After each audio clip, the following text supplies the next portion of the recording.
Constructed in 1947, the St. Benedict Hospital was the first modern medical facility in the area.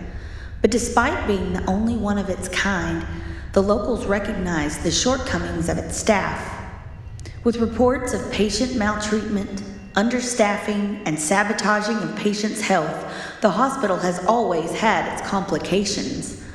But as of today, a much greater threat has overtaken the building. When happy, healthy Molly Ann Bardot was admitted in 1976 by her parents for what they described as disturbing behaviors, she was immediately placed in the psychiatric ward. Though according to her chart she exhibited no signs of mental illness, the doctors on staff, together with her parents, decided to pursue an aggressive course of treatment. Sensory deprivation sessions in the Black Room, in which she was placed alone in complete darkness, electroshock therapy, and frequent visits from clowns to cheer her up and improve her mood, caused Molly Ann's condition to worsen.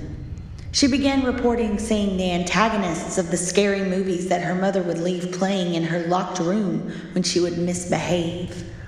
She told horrifying tales of seeing apparitions in every mirror that resembled Bloody Mary that her mother would scare her with, and even premonitions of her own demise in the hospital at the hands of a nurse that no one else seemed to recognize.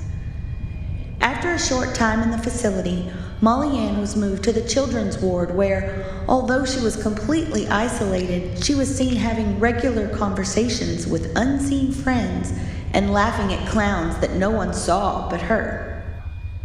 Eventually, Molly Ann was left completely alone, abandoned by her parents and neglected by the doctors and staff who had mistreated her from the time she walked in. The beautiful little girl who had walked in was unrecognizable, driven insane and desiring only the company of friends that no one could see but her.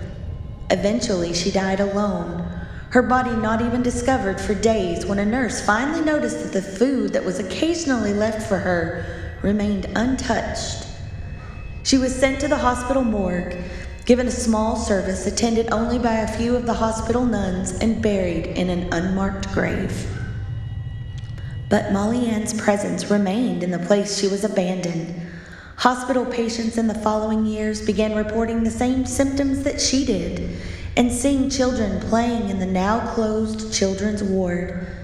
The laughter of clowns and the music of a ghostly carnival was heard in the hallways, and soon the hospital shut down entirely, as anyone who stepped foot in the building after Molly Ann was left mentally scarred. Are you strong enough to tour these halls?